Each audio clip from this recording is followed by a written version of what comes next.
quero falar sobre um assunto que eu acredito que está em milhares de igrejas nesse tempo, por toda a terra, muitos lugares, igrejinhas pequenas, igrejas grandes, mega igrejas, né, estão falando nesse assunto. Qual que é o assunto mais falado hoje na igreja?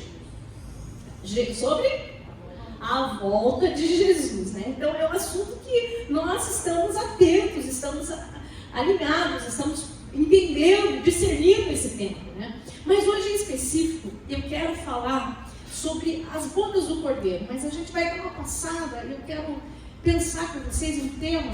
Tem lá qual é o meu tema? Eu quero pensar a noiva como um propósito eterno. Fale comigo, a noiva é um propósito eterno. Quem é a noiva?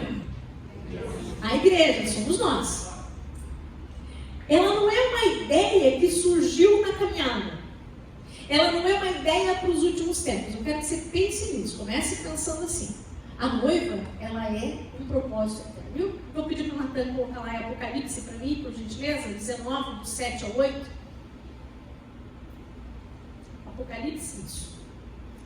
Regozijemo-nos e alegremo-nos e demos-lhes glória, porque vindas são as bodas do Cordeiro. E já a sua esposa se aprontou. A sua esposa se aprontou.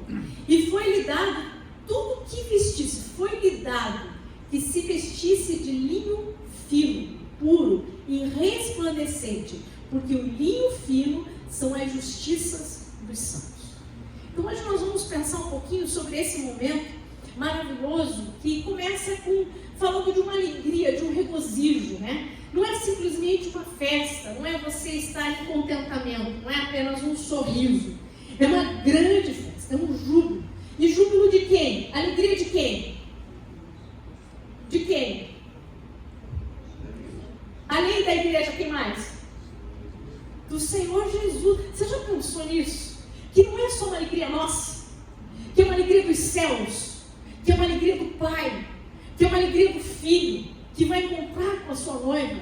Às vezes a gente fica assim com o nosso coração com expectativa, não sei você, mas eu ouvi o som da trombeta, de se encontrar com Ele, mas o quanto Ele está com expectativa de encontrar sua noiva, de nos encontrar, de nos tomar como sua noiva, né? Então a gente vai pensando nisso, nessa alegria, né? Vindas são as bodas do Cordeiro, significa que essas bodas do Cordeiro é um casamento cerimonial entre Cristo e a igreja. E aqui eu quero fazer um paralelo com vocês. Vocês sabem que o reino dos céus, né, a eternidade, ela se move por princípios que são muitas vezes diferentes, a maioria das vezes muito diferentes do que os princípios que nós vemos na terra. Mas Deus colocou o povo de Israel, os judeus, eles têm uma tradição que é mais próxima daquilo que Deus gostaria que revelasse ao mundo. Dá para entender isso? E no casamento judaico, não é como simplesmente o nosso casamento, então o casamento judaico ele é feito em pelo menos 3 etapas, ok? Então nós vamos pensar um pouquinho nessas etapas. A primeira etapa é que quem encontra a noiva é o pai do noivo. Não é como a gente vê nessa sociedade hoje. É o pai do noivo que vai... Lembra de Abraão, quando mandou o servo lá escolher uma noiva? Então, o pai do noivo, ele vai ter uma visão e vai escolher uma noiva para o seu filho, ok? Aí depois que ele encontrou com essa noiva, que ele escolheu essa noiva, aí vai ter uma situação. O noivo, o filho, agora ele vai até a casa da noiva. E lá na casa da noiva, ele vai fazer um acordo. Ele vai pagar um preço, que é o dote dela, e ele vai pagar, e a partir do momento que ele pagar o preço do valor que ela tem, ele vai assinar um documento, que é o Ketubá, que é como se fosse uma certidão de casamento, porém, ele não leva a noiva. Ele faz toda a cerimônia, assina o contrato, digamos assim, faz o acordo, paga o preço, dá o valor do dote de quanto ela vale, e ele vai para onde? Ele vai voltar para a casa do pai dele. Lá na casa do pai dele, ele vai receber uma herança, que é uma parte daquilo que o pai tem, o pai vai dar para ele, porque ali naquele lugar, o que ele vai fazer? Ele vai construir uma casa para ela e vai preparar toda a terra, tudo aquilo que ele vai. Aí o pai vai dizer assim: agora está na hora de você buscar a sua noiva. Agora você pode buscar a sua noiva.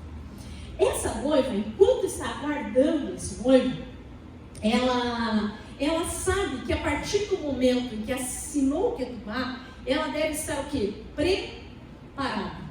Ela deve estar pronta para quê? Para o casamento, para o encontro com o noivo.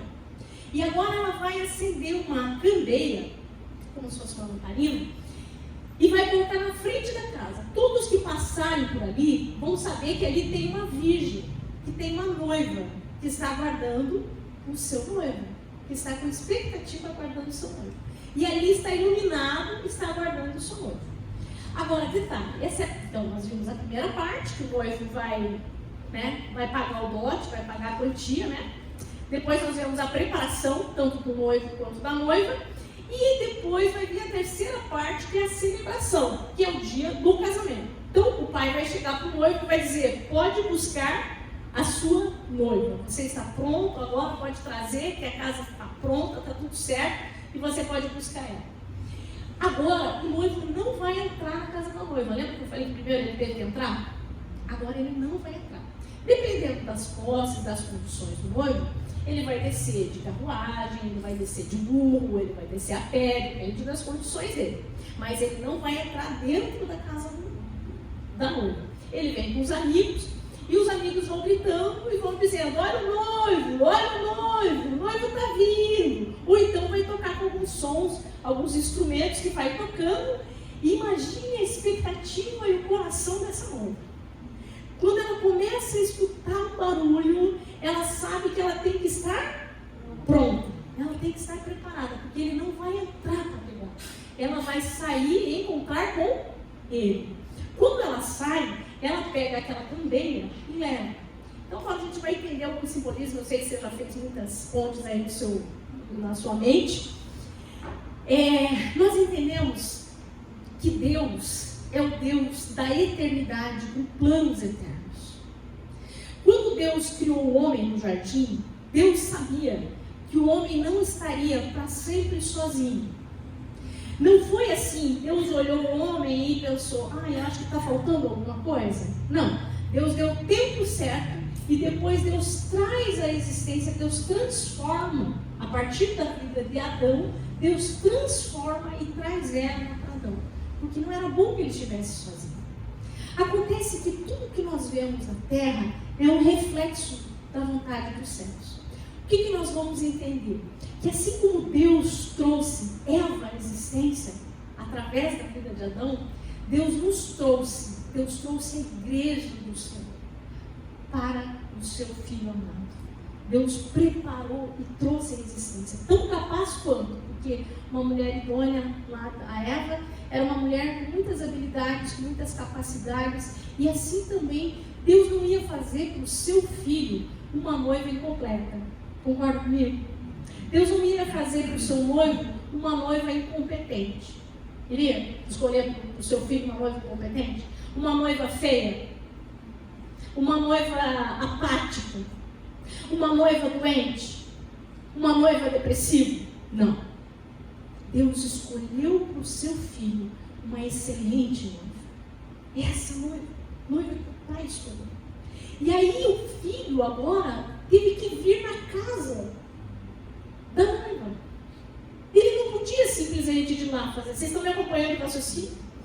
E ele teve que fazer um acordo lá no céu. E ele vem se despiu da sua glória. E ele pagou um alto preço. Não foi com ouro ou prata que fostes comprados da nossa vã maneira de viver. O Senhor nos comprou com seu precioso sangue. Na cruz, Jesus pagou o preço do dote, do resgate da sua noiva amada. Ele ali pagou o preço. E aí, João, coloca para mim, Natanzinho, por favor, João 14, 2 e 3. Então ele veio e pagou o preço. Mas olha o que diz João 14, 2. Na casa do meu pai há muitas moradas. Se não fosse assim, eu teria dito, pois vou preparar-vos um lugar. E se eu for e vos preparar um lugar, virei outra vez e vos levarei para mim mesmo, para que onde eu estiver, estejais vós também. Hoje eu quero que você pense, não o amor da igreja por Jesus, mas o amor desse Jesus pela sua noiva. Esse amor que está disposto a pagar qualquer preço. Lembre-se que todo relacionamento de um homem e uma mulher, a ideia de Deus é que representasse o relacionamento de Cristo com a sua noiva. Esse amor de Jesus de ir e dizer assim: Pai, eu estou preparando. Por quê? Porque eu quero ter um encontro com minha noiva. Eu quero esperar, eu quero esse dia, porque vai ser um dia de júbilo, vai ser um dia de alegria, vai ter regozijo no céu. Os anjos vão festejar e vão se alegrar, mas o noivo vai estar muito feliz em nos encontrar. E aí, nós vamos ver que vai ter esse dia do qual nós estamos aguardando, que é a celebração final, o dia que o noivo vai buscar a sua noiva de volta, vai ter uma grande festa. E nós entendemos que isso significa um arrebatamento da igreja. E nesse dia a noiva vai levar consigo o seu, como que eu falei o nome da lamparina? Candeeiro? Não. Candeia. Vai levar a sua candeia. O que que candeia significa? O Espírito Santo. A luz do Senhor. Quando o pastor até falou agora há pouco, Jesus disse assim: eu vou com meu Pai, mas eu não vou deixar vocês sozinhos. Eu vou enviar para vocês um Consolador. E Ele vai ensinar vocês todas as coisas. Ele vai preparar vocês para que vocês estejam prontas para o dia desse casamento. Ele vai estar preparando dia a dia, passo a passo, tudo o que vocês precisam para esse encontro maravilhoso. Mas quando a igreja for encontrar com o Senhor nos ares, esse Espírito Santo também vai subir. E o mundo vai voltar a estar em trevas. Quando Jesus chegou, a palavra de Deus diz: o mundo que estava em trevas viu uma grande luz. E nós hoje somos a luz do mundo, porque o Espírito Santo está se movendo entre nós. Mas quando nós subirmos, haverá trevas novamente sobre a terra. Mas nós vamos ter esse encontro. E a frase "vindas são as bodas" indica que o tempo chegou. A igreja que esteve se preparando ao longo de séculos, agora está unida eternamente com Cristo. Nós estamos há aproximadamente 2000 anos, depois que Jesus subiu. E dentro desses 2000 anos, nós tivemos muito tempo para nos preparar como noivo. Se você pegar a história, você vai ver o quanto a igreja desenvolveu, o quanto palavras que ela não tinha revelação, agora ela tem revelação, ela tem entendimento. O quanto a igreja amadureceu, o quanto a igreja não é mais tão menina, infantil nas coisas do Senhor, porque ela teve um grande tempo para se preparar.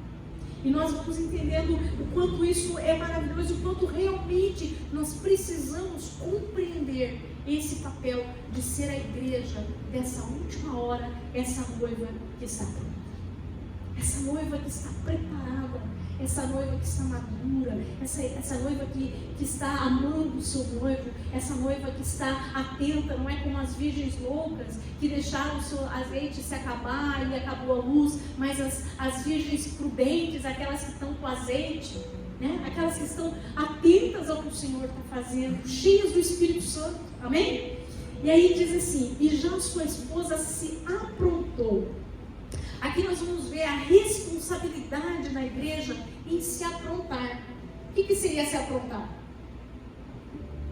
Me ajuda? O que seria se aprontar? Se preparar, se adornar, E isso aí a gente vai ver essa santificação. Esse adorno, esse cuidado, essa forma como a noiva vai estar se preparando, se a gente vê lá a Rainha Esther, cada vez que fala de Rainha Esther dentro da Márcia, mas a Rainha Esther, como ela se preparou naquele tempo para ser escolhida, para estar na presença do rei, E assim também nós vamos nos preparando com essa santificação, quando nós vamos entendendo que nós agora temos uma aliança de fidelidade com o Senhor. Porque embora ele não esteja aqui como aquela noiva lá judaica, ele tinha assinado um compromisso, e ela tinha assinado um compromisso de ser fiel a ele, de não amar outros, de não amar o mundo, nem as coisas que nele há. Ela tinha feito um compromisso de fidelidade, de um coração sincero, de dizer: o meu coração é totalmente teu e pertence a ti. Eu não sou de outro. A santificação é quando nós entendemos que nós estamos separadas para um propósito, separadas para um culto maravilhoso. Eu não julgo quem não, mas eu tive o privilégio, né, assim, a graça de Deus, o favor de Deus mesmo, de casar virgem. E eu sabia que eu estava guardando algo precioso, porque era o dia do encontro com meu amado. A santificação é quando eu sei que eu sou dele e ele é meu. E eu sou para ele. E que todas as coisas da minha vida são para ele. Então eu não posso negociar, porque eu tenho uma fidelidade em amor com ele. Santificação. Essa fidelidade a Cristo. E aí no 19:8 diz assim: e foi-lhe dado que se vestisse de linho fino, puro e resplandecente. A primeira coisa que eu quero que você entenda aqui é que foi dado. Não foi a noiva quem fez. Não parte da noiva construir isso. Foi dado para ele. Quem deu? O pai do noivo. Ele preparou. O que ele preparou para ela? Vestes lindas, vestes de linho puro, sem mancha, sem rasgado, né? Um vestido de noiva, né? Qual noiva que tem condições vai casar com vestido sujo? Tem uma noiva que vai fazer isso com vestido rasgado, ou com vestido amassado, ou com vestido todo... Não, ela quer um vestido lindo, mas esse vestido foi lhe dado.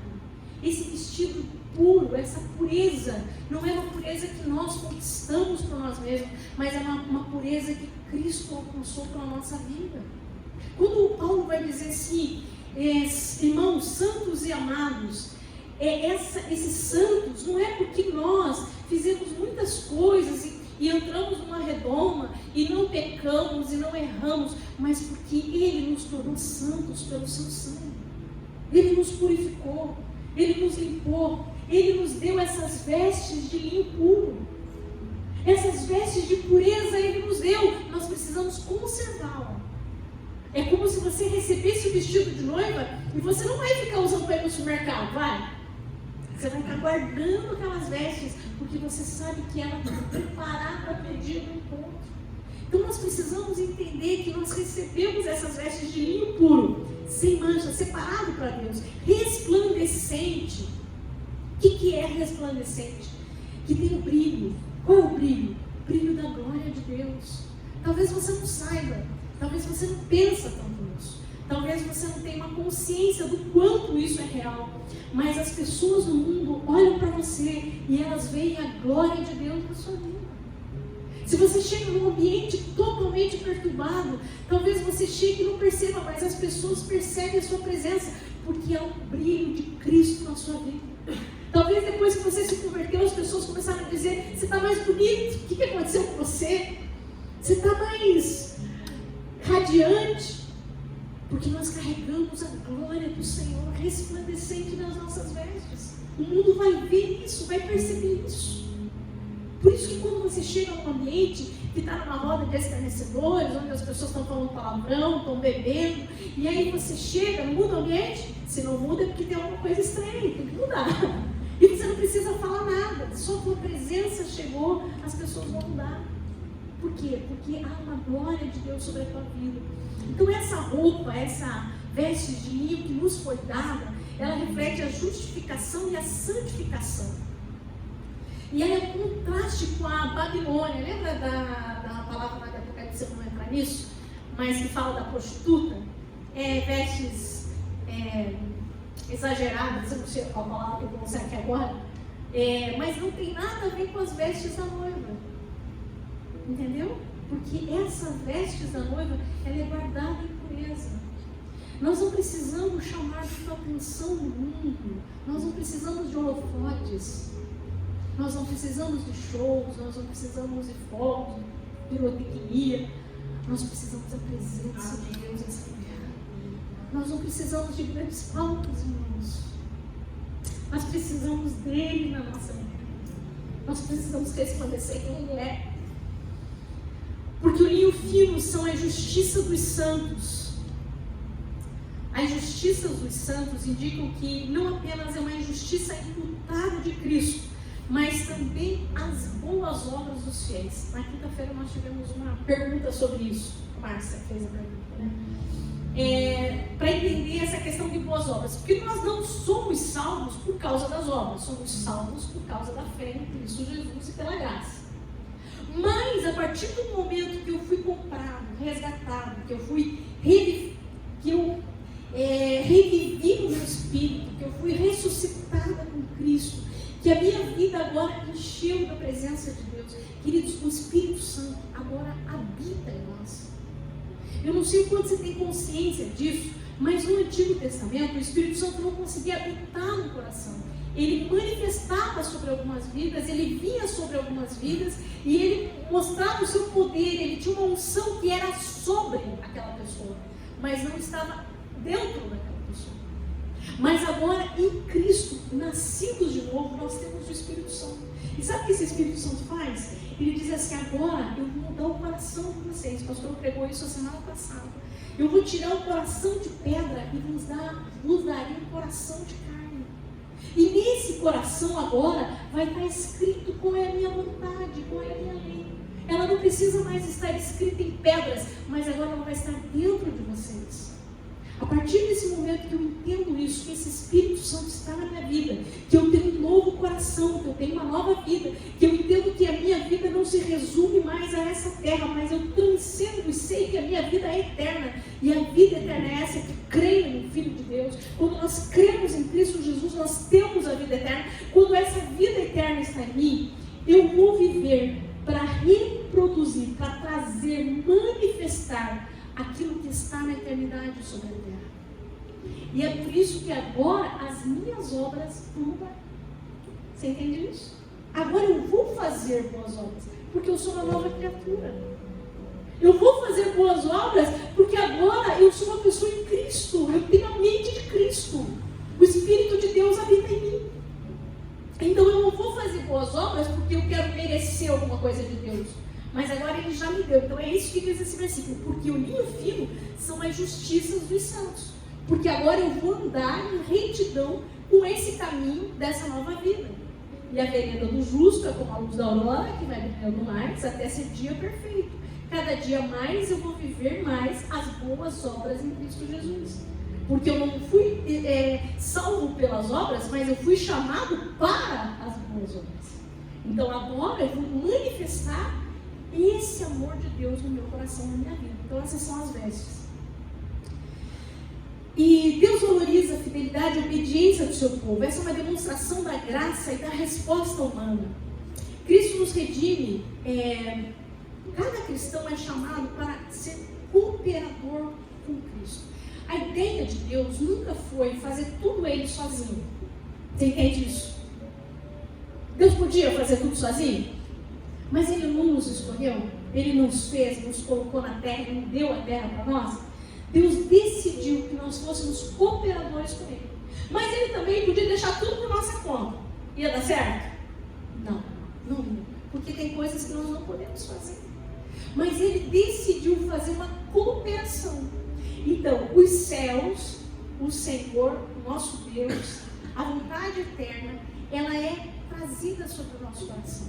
Mas eu tenho uma resposta humana, que é a obediência. Deus coloca um desejo no meu coração. Deus coloca uma semente. Deus dá uma ideia. Deus joga um pensamento. Mas sou eu quem vou dizer, eu aceito ou não. Sim ou não? Sim. Ninguém aqui que segue a Cristo foi obrigado a segui-lo. Muitos estão morrendo porque são obrigados a não segui-lo.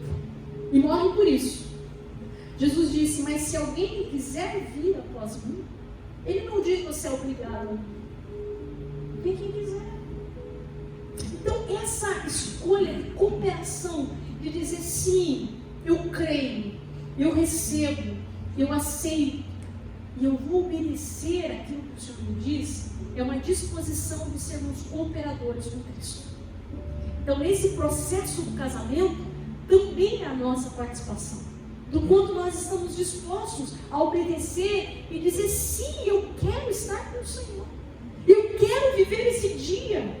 Eu quero que a terra veja a glória nas minhas vestes. Não vestes externas, mas as vestes de um coração que foi transformado. Então, a igreja, essa noiva que vai encontrar com o Senhor, ela é gloriosa e santa. Olha o que diz Efésios 5, 26 a 27.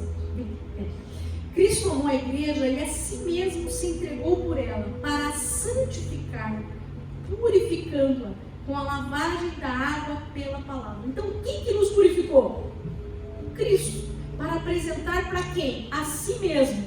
Igreja gloriosa, sem mácula, nem ruga, nem coisa semelhante, mas santa e irrepreensível. Não é lindo? E Ele nos preparou para sermos sua noiva. E nós, para nós permanecermos nisso, nós só temos que dizer sim. Nós queremos isso. E nós te obedecemos, estamos dispostos a viver dessa forma. Mas é Ele que nos purificou. Então nós somos essa noiva gloriosa, sem ruga. É interessante, né? A gente vai vendo a idade passar e eu agora estou acompanhando cada ruguinha nova que surge, né? Aí você fala assim, puxa vida, mas a igreja é jovem, linda, maravilhosa, perfeita. Glória a Deus, né? Então nós temos que entender que somos santos, puros, separados do pecado, separados para Ele. Nós não precisamos mais viver no pecado, na sujeira, porque nós somos dele. Essa noiva, ela é vigilante e preparada. Eu falei da parábola das virgens. Ela está atenta. Ela discerne o tempo. Ela não é uma tola. Eu falei para vocês, ela é uma mulher sábia, inteligente, capaz. Ela não é tola. Ela está discernindo o tempo. Ela sabe que está chegando a hora do noivo. Ela já está com o fiozinho na barriga. Ela nem coloca mais pijama. Ela nem dorme mais de camisola, porque ela diz a hora que eu escutar. E eu vou escutar aquele barulho maravilhoso da trombeta. E eu vou estar pronta. Eu vou pular e vou dizer, estou indo, meu amado. Estou indo ao teu encontro. Amém? Então essa noiva que está preparada, esperando, ela é fiel e perseverante. Olha o que diz Apocalipse 3, 10 e 11 da carta a Filadélfia. Porque guardaste as palavras da minha paciência, também eu te guardarei da hora da tentação que há de vir sobre todo mundo, para tentar os que habitam na terra. Eis que vem sem demora. Olha o que Jesus diz. Porque guardaste a palavra da minha paciência. Ela tem que ser perseverante. Nós precisamos estar nessa certeza de que o Senhor prometeu, o Senhor vai vir. Paulo vai dizer assim: alguns a têm como essa promessa tardia, como se ele não viesse mais. Mas o Senhor vai vir, fiel no que prometeu. Sabe, queridos, isso não pode ser só uma palavra de nós ficarmos só esperando, assim, distraidamente, a trombeta. Ela tem que mudar a nossa perspectiva de vida. Os teus planos de vida têm que mudar. Os teus próximos anos você tem que pensar, mas você tem que pensar de uma forma equilibrada. De que vale você trabalhar que nem um louco por um trabalho para juntar os celeiros? O que Jesus falou daquele homem? Louco.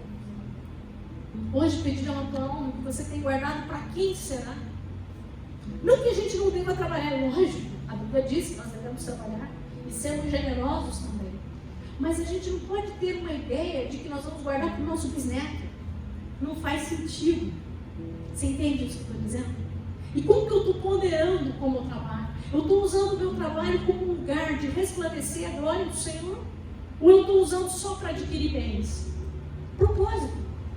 Nós vivemos para um propósito que é eterno. E isso tem que fazer sentido na nossa vida. Isso tem que mudar a nossa visão.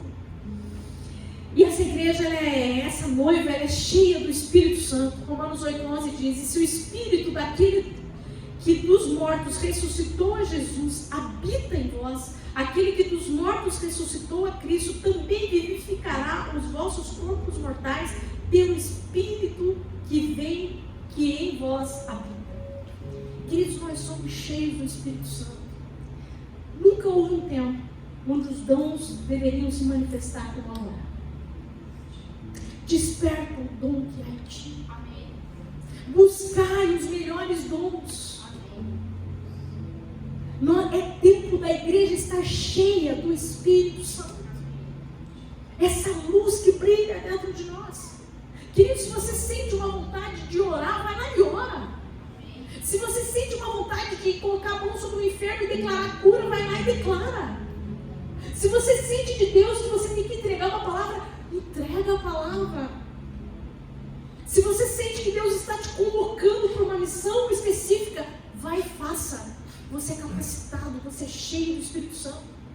Eu não sei quanto você pensa nisso, mas é um versículo que me faz pensar quando Jesus está lá no inferno e de repente o Espírito Santo traz vida sobre ele e ele vai com as chaves do inferno e ele triunfa e expõe publicamente todos os demônios. É esse poder do Espírito Santo, é isso que Paulo está dizendo aqui em Romanos. É esse poder do Espírito que está na tua vida. Vocês não parecem que tem poder do Espírito. Vocês estão com uma carinha tão fraquinha. Meu Deus. Gente, nós precisamos nos levantar em Cristo. Na força do Espírito Santo. No poder do Espírito Santo. Se você não fala em línguas, insista, busque. É promessa, é direito teu. Você precisa ser edificado. Se você fala em línguas, não fale só no culto. Não fale assim. Fale todo o tempo. Entra no banheiro e começa a falar em línguas. Entra no carro, fala em línguas. Vai orar, fala em línguas. Porque você vai crescer e edificar a sua fé. Não deixa adormecer, não deixa apagar essa lâmpada. Quando nós falamos das virgens imprudentes, a gente pensa que ela foi só... Não, ela deixou apagar. Não apagueis a chama do Espírito. Enchei-vos do Espírito. É uma ordem. Nós temos que buscar. E Ele habita em nós. A igreja, então, são esses fiéis vigilantes que esperam a vinda de Cristo do seu noivo, vivem em santidade e obediência, são cheios do Espírito Santo, não se conformam com o mundo. Às vezes a gente acha que se conformar com o mundo é achar assim, essas leis que o mundo faz, eu não concordo, mas é tão mais sutil. Muitas vezes nós nos conformamos, tomamos a forma do mundo de formas tão mais sutis. Nós precisamos estar atentos, porque daqui a pouco nós estamos pensando como o mundo pensa. Vou voltar para a questão lá. De repente o mundo pensa que você precisa investir muito e guardar para daqui 15, 20, 30 anos. Você está pensando assim. Não que você não deva preparar e ser sábio como consultor, mas a tua mentalidade não pode ter a forma do mundo. Entende isso, meus irmãos? Ok. E agora é onde eu quero realmente chegar. O propósito eterno da união com Cristo. Então, nós entendermos que realmente esse propósito, ele é eterno, ele é antes da fundação do mundo. Antes que Deus falasse o haja, antes que Deus criasse o homem ou redimisse a humanidade, Deus tinha uma intenção. E qual era a intenção de Deus? Nos unir com Ele. Deus tinha uma intenção de nos fazer um com Ele. Deus tinha uma intenção de que você e Ele não estivessem separados. Que você pudesse pensar como Ele pensa, agir como Ele age, ser como Ele é. Desfrutasse de quem Ele é, que não houvesse nada que separasse você dele. Nós sabemos que o pecado entrou, fez tudo isso, mas Jesus veio para redimir. Nós sabemos que o Cordeiro foi morto antes da fundação do mundo. O plano eterno de Deus é nos tornar um com Ele. Olha o que diz João 17, 21 a 23. Coloca para mim, Natanzinho, João, isso. Para que todos sejam... Coloca o 20, por gentileza, antes um pouquinho. E não rogo somente por estes, mas também por aqueles que pela sua palavra hão de crer em mim. Quem que são aqueles? Nós. Para que todos sejam um, como tu, ó Pai, és em mim e eu em ti, que também eles sejam um em nós, para que que o mundo creia que tu me enviastes. A unidade com Cristo, o casamento das bodas do Cordeiro, é o maior plano de Deus para a humanidade.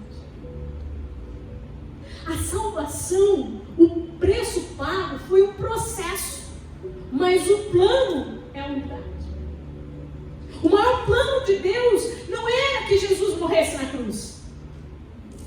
Entenda isso. Esse foi o maior propósito. Mas o maior plano de Deus é que nós fôssemos unidos com Cristo, mas para que nós pudéssemos ser unidos com Ele, Ele tinha que morrer na cruz. A unidade com Cristo. Eu não sei o que isso toca no teu coração, mas enquanto eu estava preparando, eu fiquei pensando, uau, que coisa maravilhosa! Deus anseia essa unidade. Ela não é um acidente, ela não é um acaso, ela não é só mais uma circunstância, ela é o plano perfeito de Deus para a nossa vida. A unidade com Ele, estarmos nele, sermos um com Ele. 1 Coríntios 6,17 diz assim: mas aquele que se une ao Senhor é um espírito com Ele. Gente, que coisa mais maravilhosa! Aí nós vamos começar a entender o que é ser filho de Deus, o que é ser imagem e semelhança de Deus. É muito além, sabe? Eu não sei o que você pensa no céu, eu não sei o que você pensa na vinda do Senhor, mas o propósito é ser um com Ele. É uma unidade plena, perfeita, indivisível. Efésios 5, 31 e 32, ele vai falar sobre o casamento, que é esse reflexo, esse grande mistério. Ele vai dizer, eu não me refiro ao homem e à mulher, mas eu me refiro a Cristo e a igreja. Olha que mistério, um mistério que estava oculto, mas nesse tempo foi revelado. Qual mistério que estava oculto e que foi revelado?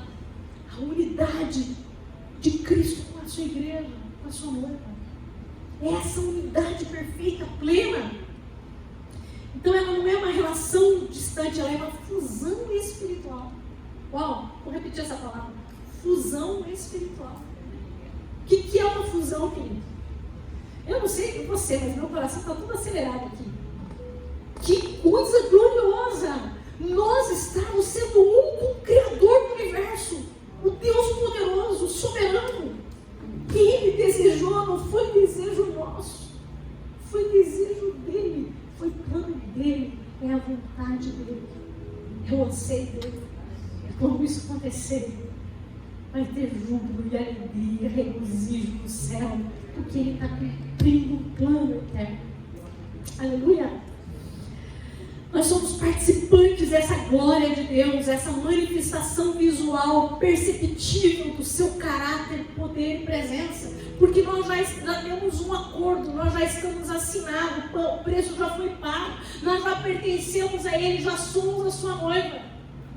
E agora nós já carregamos o seu nome. Ainda não estamos completamente, mas já pertencemos a Ele.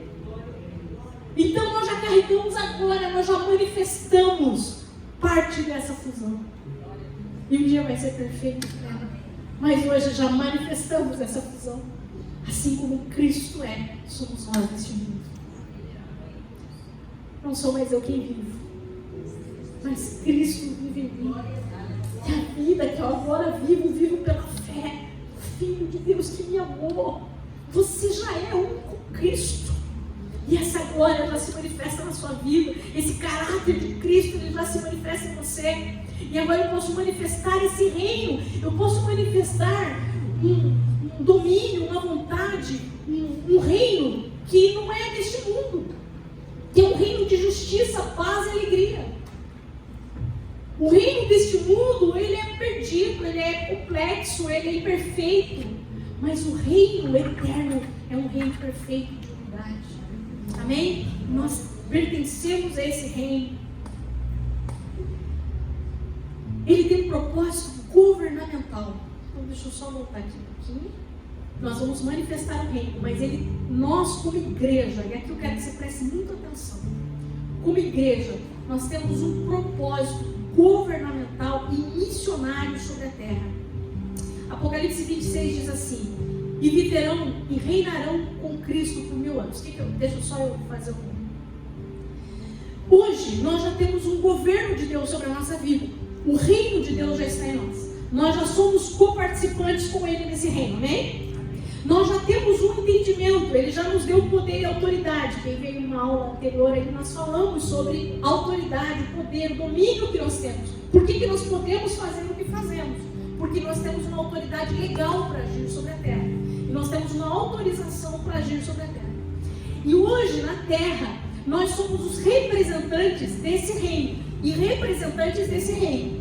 Nós somos representantes do noivo. Eu já falo em nome do noivo. Eu já faço em nome do noivo. E em nome do noivo eu preciso usar a autoridade e a maturidade que eu tenho.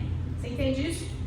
Só que esse governo não vai acabar quando nós encontrarmos com ele e vamos ficar para sempre só fazendo festa e deitado numa rede. Não.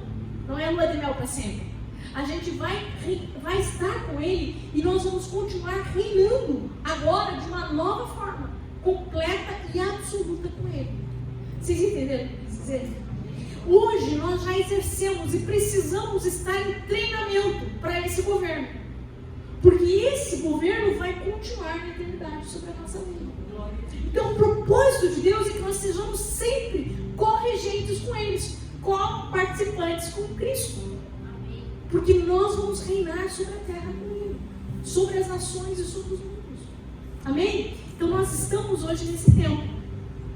Nós precisamos compreender, expressar, essa noiva precisa entender, expressar o amor e a fidelidade de Deus. Efésios 3,18 diz assim: para compreenderdes qual seja a largura, o comprimento e a altura e a profundidade do amor de Cristo. Queridos, nós precisamos pensar no tamanho deste amor por nós. Não é um amor que Ele me ama tanto, que Ele me aceita como eu sou, mas Ele me ama tanto que Ele não me deixa mais como eu sou. Ele me transforma. Esse amor que me constrange, que me dá segurança. O pastor perguntou aqui, quem tem certeza da salvação? Esse amor que me dá certeza, confiança. Porque Ele pagou o preço desse resgate. Mas esse amor que me guarda, que me ensina, que me corresponde, esse amor que se relaciona, esse amor da intimidade. Sabe, quando eu penso nisso, eu fico pensando, como que Jesus disse para nós orarmos? Ele disse para a gente ir para a igreja e todo mundo subir no púlpito e orar? O que Ele disse para orar? Entra no teu quarto, fecha a tua porta. Porque esse lugar é o lugar da intimidade. Como que nós vamos estar com Ele se nós não temos intimidade com Ele? É nesse lugar que nós vamos descobrir o quanto Ele nos ama. É quando você está lendo, meditando naquilo que Ele está falando, que você está sendo limpo e que lágrimas começam a escorrer no teu rosto e você começa a dizer: por que tu me amas? Eu não sei, mas tu me amas. Esse amor que nos ensina. Nós temos que parar de achar que grego é isso daqui. Não é isso. É uma noiva que se encontra com o seu amado. É uma noiva que conhece o coração do seu amado. É uma noiva que se relaciona com o seu amado. Romanos 8,35 vai dizer: nada pode me separar do amor de Deus que está em Cristo Jesus. Nem a morte, nem a glória, nem principados, nem potestades, nem coisas do presente, nem tribulação, perseguição, fome, nudez, perigo, espada. Quem nos separará do amor de Deus? Nada pode nos separar desse amor maravilhoso que está em Cristo Jesus. Que hoje você saia do teu coração. Eu lembro quando o Gil me pediu em casamento, com 3 meses de namoro, gente. Cedo, né? Pensadinho, né? Pensadinho. 3 meses ele pediu em casamento. E eu me senti assim tão privilegiada, honrada, né? Eu acho que toda mulher que é pedida em casamento tem essa sensação. Ele me escolheu. Ele me ama. E o Gil, ele fez uma coisa muito interessante comigo. Nós noivamos o dia 12 de junho. Foi o nosso noivado. Dia 12 de junho nós noivamos. O dia 7 de julho é meu aniversário. E ele me levou num restaurante para comer uma lasanha. E aí nós comemos, ambiente limpo, escolhemos um lugar legal. E aí quando terminou, ele disse assim: amor, você vai pagar a conta. Eu não gostei muito dessa frase, porque eu achei muito estranho esse negócio. Eu não gostei desse negócio. E eu não tinha dinheiro, não tinha cheque, não tinha nada. E ele olhou, e daí ele sorriu para mim e falou assim, não, preenche para mim o talão de cheque. Pegou um talão de cheque novo. Era do Banco Real na época, quem me lembra do Banco Real, marronzinho. Pegou o talão de cheque, falou preenche. Eu preenchi. Aí eu peguei e dei para ele assinar. Ele falou assim, não, eu quero que você assine. Eu olhei para ele e falei assim, como assim você quer que eu assine? Ele falou, não, eu quero que você assine. Quando eu olhei, nós não estávamos casados. Fazia um mês que nós estávamos noivos. E ele me deu, ele fez uma conta conjunta comigo. E ele me deu um talão de cheques. Sabe o que é isso? É um noivo que ama a sua amada. É um noivo que confia na sua amada. É um noivo que dá autoridade para a sua amada. Isso é Cristo na nossa vida. Hoje nós temos um talão de cheque com o nome de Jesus e a nossa assinatura junto. Nós somos colaboradores de Cristo. Nós vivemos com Ele. E nós sabemos que pertencemos a Ele. O Gil, ele morava em Joinville, eu morava em Curitiba. Eu sabia que nós estávamos longe. Mas todos os dias eu ansiava pelo dia do casamento. Eu sabia que eu ia embora, sair da casa dos meus pais, sair de Curitiba. Mas eu esperava por esse dia. Eu sabia, Ele está preparando um lugar. E eu vou morar com Ele. E eu sou do meu amado. E o meu amado, você entende? É um relacionamento. É um relacionamento que vai crescendo. E você sabe que nada vai separar esse amor. Então que nós possamos entender essa união eterna com Cristo. Apocalipse 21:3 diz assim: eis que o tabernáculo de Deus com os homens, pois com eles habitará, e eles serão o seu povo, e o mesmo Deus estará com eles e será o seu Deus. Apocalipse 22:4-5 diz: e verão o seu rosto, e nas suas testas estará o seu nome, e reinarão para todo sempre. E assim nós estaremos para sempre com o nosso Senhor. Que a expectativa da vida do Cordeiro para você não seja só uma ideia de escapar deste mundo. Que não seja o sonho de você dizer, não quero mais viver, como quem está se entregando. Mas que seja a alegria de estar com Ele. E de saber que não foi você que escolheu Ele. Não foi. Não fui eu que escolhi o Gil. Eu estava lá numa galeria, tinha 5.000 pessoas lá. E eu não sei qual é esse tamanho, como que ele me viu. Dizer que viu minha mão para cima, ele achou que era uma cantora da ordinária. E daí não era, mas aí ele chegou pertinho. E ele me achou. Ele me encontrou. Ele me amou. A palavra de Deus diz que nós amamos porque Ele nos amou primeiro. Quando nós estamos seguros no seu amor, nós amamos Ele. Nós vivemos esse amor. Que a nossa vida, que essa semana, você pense nesse encontro de alegria, desse noivo que preparou tudo. Não é simplesmente te livrar do inferno, é muito mais do que isso. É ser um com Ele para sempre. Amém?